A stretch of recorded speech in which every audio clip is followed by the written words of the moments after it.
Hi, இன்றைக்கி என்ன செஞ்சேன்னு பார்த்தீங்கன்னா, ரோட்டு கடை ஸ்டைலில் பட்டாணி சுண்டல் மசாலா தான் செஞ்சேன். அப்படியே ரோட்டு கடையில் சாப்பிட்ற மாதிரியே இருந்தது டேஸ்ட்டு. எதுவுமே இது கம்மியாக இருக்குது, இது ஜாஸ்தியாக இருக்குது அப்படின்னு எதுவுமே சொல்ல முடியல. நானே என்னை பெருமையாக பேசிக்கிறேன்னு நினைக்காதீங்க. உண்மையாக நல்லா இருந்தது.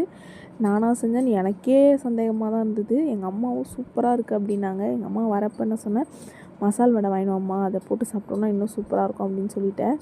மெயினாக இன்றைக்கி செய்கிறதுக்கு காரணம் என்னென்னா, பசங்க வந்து டியூஷன் லீவு, இங்கேருந்து 10 டேஸ் லீவ் விட்டாங்க, எக்ஸாம் முடியுதுன்னு சொல்லிட்டு.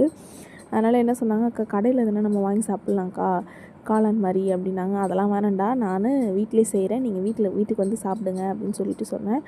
அதனால் வீட்டிலே செஞ்சு கொடுத்தேன். பசங்களும் சூப்பராக இருக்குனாங்க. லாஸ்ட்டில் ரிவ்யூ கொடுத்துருப்பாரு என் டியூஷன் பையன். அவர் தான் நண்டு எடுத்துன்னு வந்தார், அவர் தான் ரிவ்யூ கொடுத்துருப்பாரு. வீடியோ பிடிச்சிருந்தா லைக் பண்ணிவிடுங்க. நிறைய பேர் பார்க்குறீங்க, ஆனால் சப்ஸ்கிரைப் பண்ணாமல் பார்க்குறீங்க.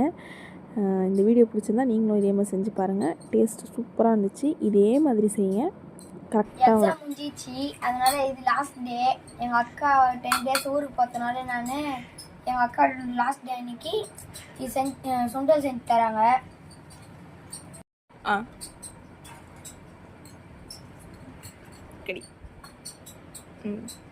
சூப்பராக இருக்குது. மசாலா ரெடி சாப்பிட்டு பாருங்கள். சூப்பர். லைக் பண்ணுங்கள், சப்ஸ்கிரைப் பண்ணுங்கள்.